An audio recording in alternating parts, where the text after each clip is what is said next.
Hi and welcome back to the channel. First of all, huge thank you for all your support and that you showed me in the last video. It really does mean a lot for someone who suffers with mental health issues, and that having a great support network around you and that is excellent, and you guys are a part of that support network along with my family. So once again, huge thank you to you all. So this is part 2 of our American Civil War project build. I say part 2, some of these figures you see in front of you, actually 2 of the units you see in front of you, were painted up over 10 years ago. But coming back from the Battle of Shiloh Wargames Hobby Centre weekend, we all sort of sat down and said, right, let's get it out, let's get our 28 sorted out into a playable sort of division that we can play to start with, and then we'll increase it from then on. And it'll just be one of those projects that just we'll add to, we'll just keep adding to it as we're going. So what have we got in front of you? Well, 2 of these regiments were painted up 10 years ago. It was this one here and this one at the back there. And all we've done to these is rebased them, reflagged them. What have we done it for? Because I say eagle-eyed viewers amongst you will see that one's larger than the other 3. We play Pickett's Charge, that's what we're going into doing with these rules, these figures, sorry. But there's nothing stopping us playing Black Powder. You know, between Pickett's Charge and Black Powder, the frontages of what they represent is almost the same. So in front of us here is a large regiment for Pickett's Charge, but it's also a large regiment for Black Powder. The frontages on here is almost, it is the large regiment, sort of round large regiment size for Black Powder. But in Pickett's Charge, this is a large regiment because it's 7 stands. The ones at the back here are 5 stands, and again, standard units, and their frontages equates to around a frontage the same as Black Powder, so there's no difference in those at all. These were painted up 10 years ago, and as I said, just rebased and reflagged, and it's surprising over the years how your painting style changes, and you'll see it in a minute. But so when we were putting these together, that's one I've done there. This was the more recent one. When we were putting them together, I was trying to match it in. Like I said, your painting styles change, but on the table you can't notice it. It's not noticeable at all. You don't see it. So, but I'll put them side by side, and you can sort of see for yourselves. But yeah, really like it. Original Perry's plastic box sets, and I just got them out. Oops, let me thumb out of the way a second. There we go. And as you can see, there isn't too much difference, but as I said, even paint sort of it's changed. I've used the same paint, but even obviously the batches and that as a producer and that does change. Originally, when I'd done these 2 regiments, they were 6 stands, 24 figures. But like I said, putting that into there makes it a large regiment for Pickett's Charge. But also, if you look at the figure ratio, 20 figures, 1 to 20, that's 400 men. So the time period that we're trying to represent is between Antietam and Gettysburg. You've got 4 major battles. There's loads of others in the east, don't get me wrong, and obviously in the west. But 4 major battles where the troops that we're doing represented or took part in most of it. So what we've got in front of you here is 1st Brigade, 1st Division, 2nd Corps. So this is Caldwell's Brigade, and this is the brigade commander. Let's pick him up there. Perry miniatures, all these are painted Perry miniatures, and what we've done, say, just based them up on an oval, put some stones and that on him, and just sort of added a few sort of flowers here and there. And I think it sort of represents certainly some of the terrain, topography of the battlefields and that we've walked around. Yeah, really cool. Say he's got his cavalryman. Cavalryman sort of represents part of one of the 2 companies of the 6th New York Cavalry. It was attached to the 2nd Corps headquarters. So, and those guys would have been used, as I said, for carrying the brigade flags, the Gideons, and obviously doing scouting and protection for the command. So, and obviously giving orders out and that. So yeah, so there we are. So that is 1st Brigade, 1st Division of 2nd Corps.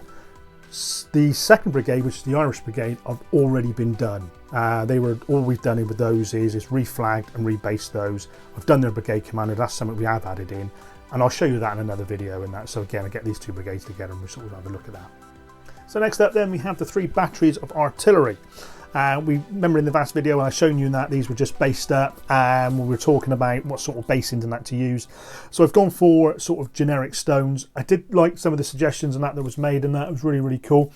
But in this period and that, you wouldn't have cannonballs, shot, powder anywhere near the gun. It's always put in the caisson, which is or the ammunition box, and that on the limber, or the caisson, say further behind the battery and that behind the gun. So so I've gone for sort of putting some stones in that and some plants and that on there. So I'll show you them anyway. So I'd say first up we've got the 3-inch Rodman rifles. Let's get this back into there and shot. As I said, just gone with the Liquidex base, painted over sort of a brown, sort of an earth colour, then put an Agrax wash over it, and then as the Liquidex was drying initially, put the stones and that in there just to make them set, and they sets rock hard, you ain't going to move those. And then tufts, dry brush, and then tufts and grass tufts and plants. So yeah, I think it's sort of, and again, walking around the battlefields that we have over there in America, in the Civil War battlefields, this sort of just generically represents some of the terrain areas and that we've walked over. So it's not anything in particular or anything like that. It's just generally some of the terrain. So this one here.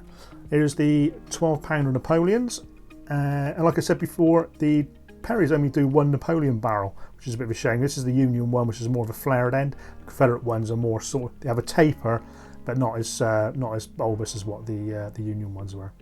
But our Confederate one, 12-pounder Napoleon battery, and that are using these, so they're captured from Harper's Ferry. And there we are. So that's just the stones. Just again, I do love these guys that are running up the gun. Do like those. Yeah, really, really cool. There. And that's that one. And then we have the 10-pounder Parrott rifles.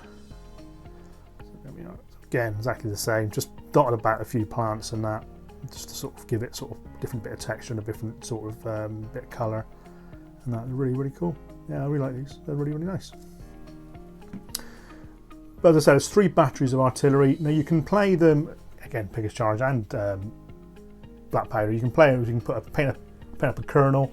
So I can put a colonel in there and it can have an artillery brigade, or I can just dole them out to the division. So for argument's sake, the 3-inch Rodman rifles could be the division that we're building now, which is 1st Division 2nd Corps.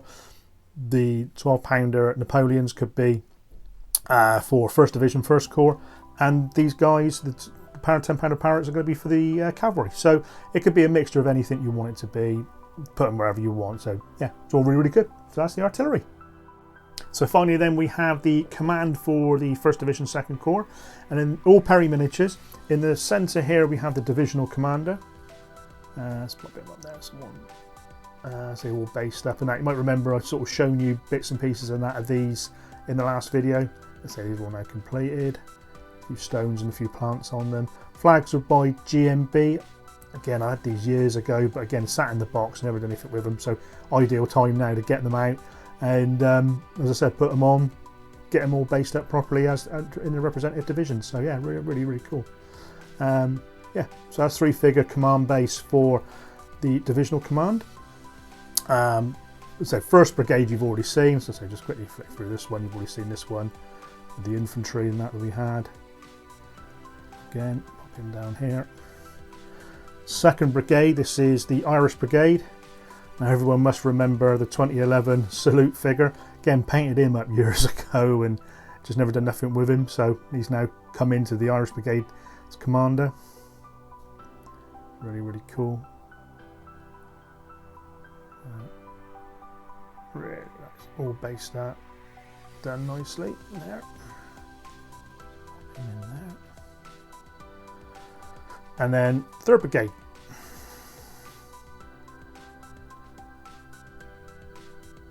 I think the little flowers and that on the bases and that sort of adds a few touches and that, and they're really, really nice, and the stones.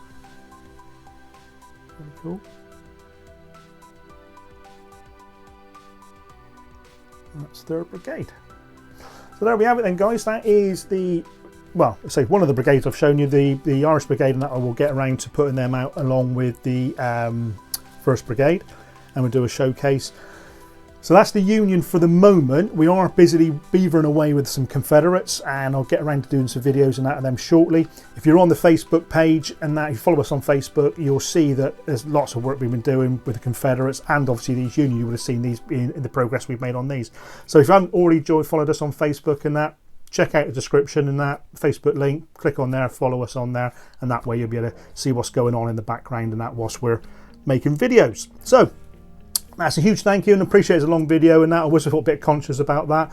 Hope you've enjoyed what you've seen so far, and we certainly look forward to making some more content of the American Civil War for you in the near future. So until then, guys, hope your all projects are all going well. Some cracking work out there, and a huge thank you to all our subscribers that's recently jumped on board.